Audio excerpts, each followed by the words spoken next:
Salutations chaleureuses, bien-aimés dans le Seigneur et bienvenue à l'école du sabbat, votre émission d'études, de partage, d'échange de la parole de Dieu qui vous parvient chaque semaine sur PPT TV.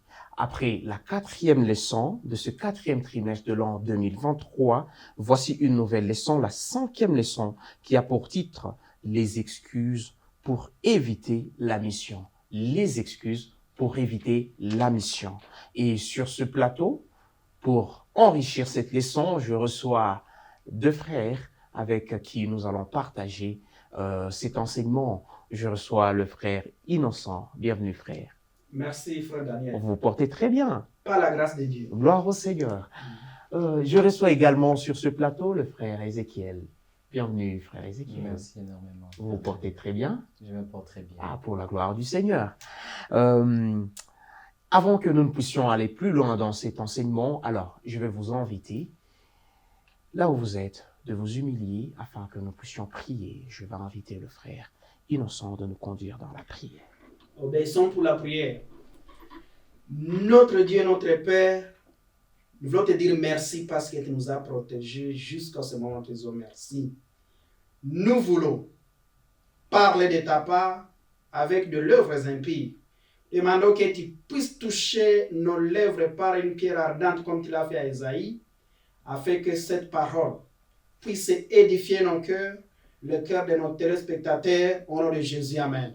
Amen. Amen. Les excuses pour éviter la mission ou peut-être des motifs qui ne tiennent pas debout pour fuir la mission. Et nous allons retrouver notre verset de mémoire dans Ésaïe, le chapitre 6, le verset 8, Ésaïe, le chapitre 6, le verset 8, où il est écrit, je lis dans Louis Ségan, « J'entendis la voix du Seigneur disant, « Qui enverrai-je et qui marchera pour nous ?» Je répondis, « Mais voici, envoie-moi. » J'entendis la voix du Seigneur disant, « Qui enverrai-je et qui marchera pour nous ?» Je répondis, « Mais voici, envoie-moi. » C'était l'appel d'Ésaïe quand il a répondu à cet appel de Dieu, de devenir prophète et de devenir serviteur de Dieu en cette époque-là. Et déjà, à l'introduction de cette leçon, nous voyons que tous les serviteurs de Dieu qui ont été appelés par le Seigneur n'ont pas été aussi dociles qu'Abraham, n'ont pas été aussi dociles qu'Ésaïe. Ils n'ont pas été faciles à convaincre. Il fallait beaucoup de mécanismes pour le Seigneur afin de le convaincre d'intégrer la mission. C'est l'exemple de Jonas qui va être le modèle de motifs et des excuses que la leçon de cette semaine nous propose. Jonas qui est un Israélite à qui on demande d'aller prêcher, d'aller avertir un peuple, donc les Ninivites. Là, nous sommes dans Jonas, dans le livre de Jonas, qui a quelques chapitres que vous pouvez être en train de lire déjà à la maison. Jonas qui résiste à cet appel de Dieu jusqu'à en arriver où il prend la direction opposée. Rappelez-vous que Ninive était juste à 900 kilomètres d'Israël, de Jérusalem plutôt, de Jérusalem. Il était juste à 900 kilomètres de Jérusalem. Mais, voyez-vous, Jonas a pris la direction opposée en désirant aller jusqu'à 3000 kilomètres. Donc, aller très loin même de la mission de Dieu. Et gloire soit rendue à Dieu parce que Dieu avait une mission non seulement pour les Ninivites, il avait aussi une mission pour Jonas qu'il a ramené miraculeusement et vous le savez. Et il me paraît très étrange de voir qu'un homme qui est identifié comme serviteur de Dieu et prophète de surcroît, lui Jonas, qui choisit de fuir la mission. Qu'est-ce qui aurait conduit Jonas à une telle prise de position? Jonas a pris la position de refuser la mission de Dieu parce que d'abord c'est un humain. Et lorsqu'on est humain, il y a des points souvent qui divergent avec nos intérêts. Et la mission que Dieu a donnée à Jonas, c'était une mission divergente avec les intérêts de Jonas. Voilà pourquoi il a pris cette position. Bien qu'il soit homme de Dieu, mais l'esprit humain était en lui. Il agit parfaitement comme un homme. Ah, gloire au Seigneur, qu'il y ait encore quelques serviteurs de Dieu qui soient honnêtes, même en face, en présence de Dieu. Il dit à Dieu, non, moi, je n'irai pas là-bas. Gloire au Seigneur quand même. C'est une attitude louable, cette ouverture-là, mais pas dans le sens de résister toujours au Seigneur. Est-il courant que les serviteurs de Dieu résistent à une mission que Dieu leur donne? Oui, et ça peut arriver, comme je peux dire que ça arrive souvent, parce que comme vous le voyez, parfois la mission des dieux nous sort de notre confort Oui. et on n'est pas toujours prêt à dire non à notre confort. Voilà pourquoi il peut arriver que même un serviteur des dieux, un prophète comme Jonas, arrive à refuser la mission. La mission. Oh. Alors, je me pose la question de savoir, quelle était la nature de cette mission que Dieu a confiée à Jonas pour qu'elle lui paraisse si étrange et si difficile à réaliser? Quelle était la nature de cette mission? Au fond, on sait bien sûr que les Ninivites, ils étaient ennemis, bien sûr, tout ça, mais au fond, c'était quoi pour que Jonas refuse radicalement? Jonas a refusé la mission parce que l'esprit de vengeance était en lui. Tel que nous avons dit depuis le début, Jonas est un serviteur de Dieu. Mais le vieil homme, la chair, les émotions humaines pesaient toujours sur Jonas.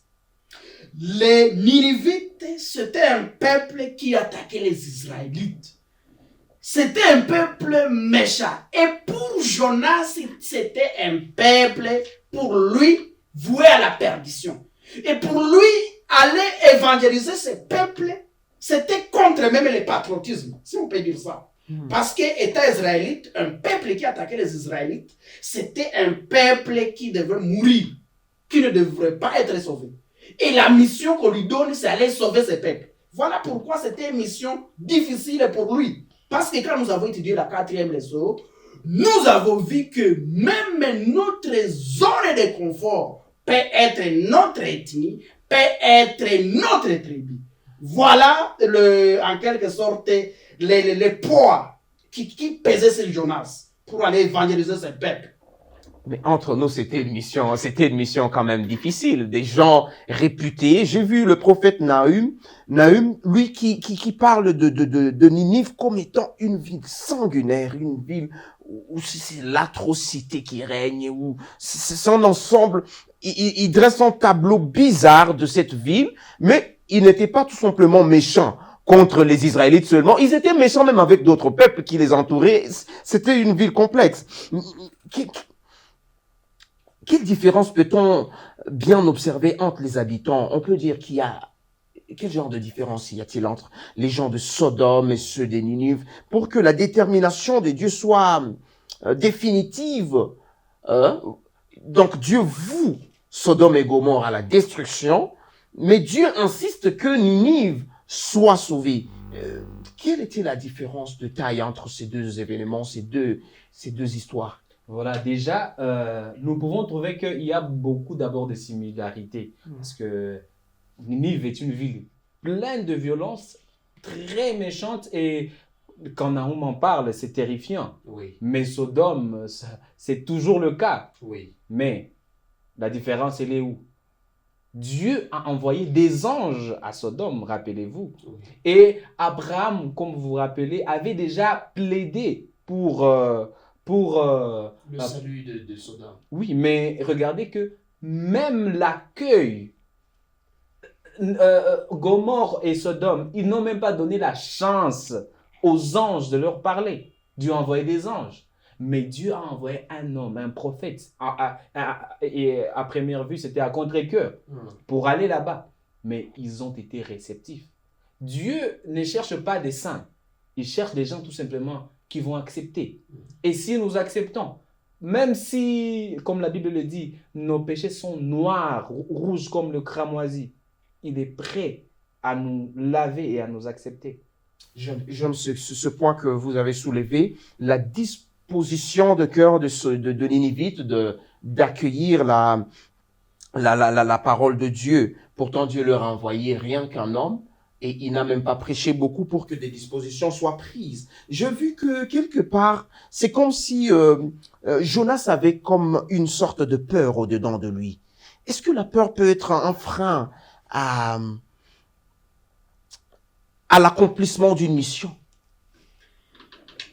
La peur, des fois quelqu'un peut dire que la peur ne peut pas être un frein parce qu'il n'a jamais encore fait face à une mission d'État.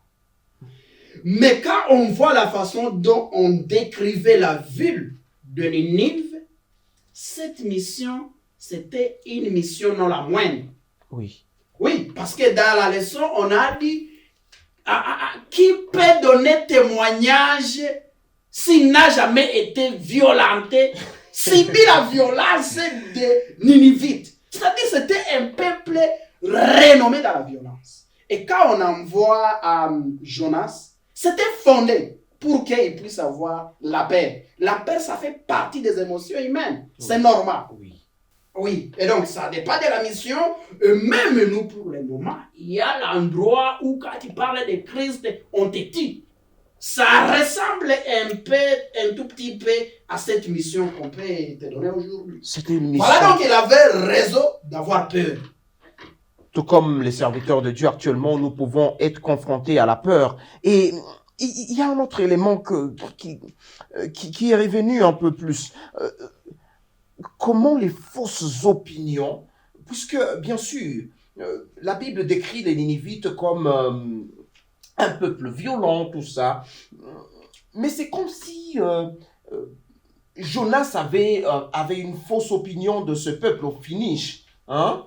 Au finish. En quoi est-ce que les fausses opinions peuvent être un obstacle de taille à une mission? Et voilà. Comment arriver à le surmonter? Voilà, moi je pense que ça revient toujours à ce qu'on a vu dans les leçons passées. En fait, notre mission, ce n'est pas de se dire que cette personne doit être convertie forcément. Non, notre tâche, c'est de donner l'évangile. Parfois, nous pensons que c'est parce qu'on est éloquent, parce qu'on a fait ceci, que la personne va accepter. Non. Voilà que on ne pouvait pas s'attendre que c'est Ninive qui serait aussi réceptif. Et que vous voyez qu'on pouvait se donner autant de fausses opinions, dire c'est perdu d'avance. Et parfois, ce sont des choses qui détruisent la mission. Les dires des gens qui nous disent non, c'est impossible. Mais, sachant que notre travail se limite à aller. Et Dieu fera le reste. Il s'appelle aussi les dieux de l'impossible. Qu'est-ce qui lui est impossible? Alors nous, allons, donnons l'évangile. Et le reste, on va laisser à Dieu. Et pourtant, nous sommes tellement expérimentés dans les conclusions. On voit une personne, quand même, il y a des gens, il y a des villes, il y a deux endroits, tu vois, tu dis, mais là, pourquoi on va y amener l'évangile quand même, Bon, ce que mon frère Ézéchiel vient de dire, il rappelle une chose, que des fois nous cherchons à prendre la place de Dieu dans la mission. Nous, on ne peut pas sauver une âme. Nous, notre rôle, c'est de planter la vérité, la graine de la vérité, et pour le reste, on laisse à Dieu. La Bible dit, ne jugez pas afin que vous ne soyez pas jugés. Le jugement revient à Dieu. Et nous, les fausses opinions, ça corrobore avec le préjugé, la subjectivité. Alors, cette leçon veut nous amener à ne pas être subjectifs dans la mission. Donner des conclusions sur la vie de quelqu'un comme s'il est déjà perdu, ce n'est pas notre rôle. Notre rôle, c'est d'évangéliser tout le monde, sans exception. Parce que Dieu lui-même, il a dit, laissez l'ivraie et les blés croître ensemble. Le maître lui-même, qui sait sonder, il saura, ça c'est le blé, ça c'est l'ivraie. Et sinon, ça ce n'est pas notre rôle. je vois une autre réalité dans l'histoire de Jonas. Lorsque nous lisons dans Jonas 4, le verset 2, et écoutez ce que Jonas dit. Jonas 4, 2, il implora l'Éternel et il dit, ah, Éternel, n'est-ce pas ce que je disais quand j'étais encore dans mon pays? C'est ce que je voulais prévenir en fouillant à Tarsis, car je savais que tu es un Dieu compatissant et miséricordieux, lent à la colère et riche en bonté, et qui te répand du mal. Cette attitude de Jonas et cette forme de prière m'a un peu intrigué. Mais j'ai aimé quand même la sincérité dans cette prière. Comment vaincre cet état-là? Nous oublions que nous sommes aussi pécheurs que ces gens. Nous oublions que n'eût été la grâce de Dieu, on ne serait même pas là. Imaginez si Dieu devait nous punir conformément à toutes les erreurs, toutes les fautes que nous faisons. Est-ce que nous serions là? Mais nous oublions. Voilà pourquoi on n'est pas tolérant envers les autres. On est prêt à juger. Et même quand Dieu sauve le pécheur, on se dit, mais lui aussi pouvait être sauvé. Vous voyez que nous sommes à un état où nous avons oublié d'où Dieu nous a tirés. Si nous pouvions réconsidérer la grâce que nous avons, je pense que nous pourrions être en mesure de tolérer et d'avoir de la pitié envers les autres. Oh, gloire au Seigneur, que le Seigneur nous aide. En allant vers la fin de notre émission d'aujourd'hui, comment vaincre cette colère profonde, cette haine que nous avons? Même étant serviteurs de Dieu, nous avons cette colère au fond de nous. S'il y a quelqu'un qui t'a fait tellement mal et que Dieu t'envoie vers cette personne-là, vous savez, dans ce monde avec plein de violences comme ça, imaginez que vous avez été victime, que vous ayez été victime de quelque chose et que Dieu vous envoie dans une mission vers cette même personne. Comment répondre oui, comme Ésaïe? Mais voici, envoie-moi, pendant que nous portons en nous cette colère. Comment arriver à vaincre ces choses? C'est très important, c'est la question. Mais aussi longtemps que nous sommes dans la chair, dans nous, dans nos émotions humaines, ce n'est pas possible. Souvenez-vous, la leçon nous dit les excuses pour éviter la mission. Si cette leçon est venue, c'est pour nous montrer comment surmonter toutes ces excuses dont nous avons parlé ici. Oui. Même si c'est fondé aux yeux des humains. Mais devant Dieu, ce n'est pas fondé. C'est vrai, il y avait l'esprit de vengeance qui animait Jonas. Mais devant Dieu, l'esprit de vengeance n'est pas fondé. C'est pourquoi, pour y arriver, il faut que nous soyons dans le temps d'être crucifiés avec Christ.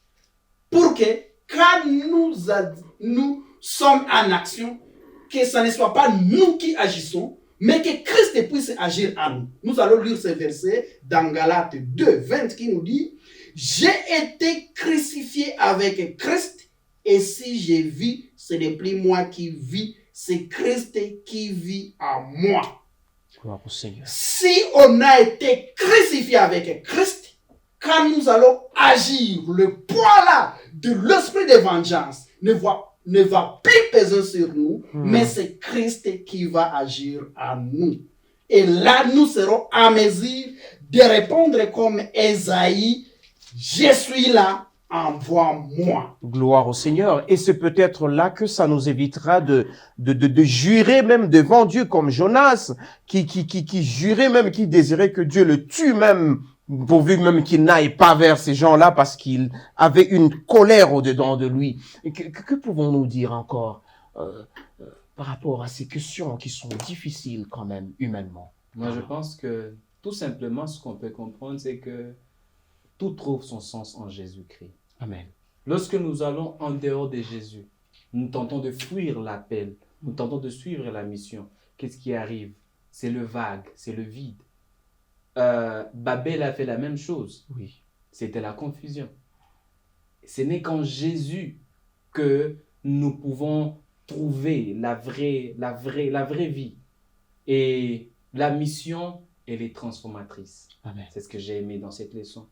Et aussi, Dieu n'a pas besoin des gens parfaits pour la mission. Il n'a que besoin des gens disponibles. Rendons-nous disponibles. Et non seulement, Christ va transformer les gens auprès desquels il va nous envoyer, mais il va aussi nous transformer. Au travers de cette mission. Un mot de conclusion, frère Innocent. Un mot de conclusion, c'est juste rappeler que la mission était un couteau à double tranchant. Vous voyez quand Jonas amène cet évangile auprès des Nénévites, c'est lui qui apprend beaucoup, puisque les Nénévites permet que l'Éternel puisse nous aider à être dans la mission, afin que cette mission puisse nous être bénéfique également. Gloire au Seigneur. Jonas est un modèle, est un exemple de ce que nous sommes. Les faiblesses de Jonas sont nos faiblesses. Les faiblesses de Jonas sont les faiblesses de tous les serviteurs de Dieu. Acceptons que le Seigneur nous aide à surmonter ces choses-là. Rappelez-vous que Dieu cherchait à sauver, Dieu cherchait à libérer non seulement les Ninivites, mais il cherchait aussi à sauver Jonas. Que le Seigneur nous bénisse et qu'il nous conduise sur ce chemin de la sanctification, de la transformation, afin que nous soyons aptes pour la mission. Au nom de Jésus, Amen. Amen. Nous allons implorer la faveur de Dieu. Je vais inviter le frère Ézéchiel de nous conduire dans cette prière. Humilions-nous. Éternel, tu as dit, n'aie pas peur, ne promène pas des regards inquiets, car je suis avec toi. Amen. Aujourd'hui, nous nous rendons disponibles. Accepte de nous utiliser. Accepte de marcher avec nous.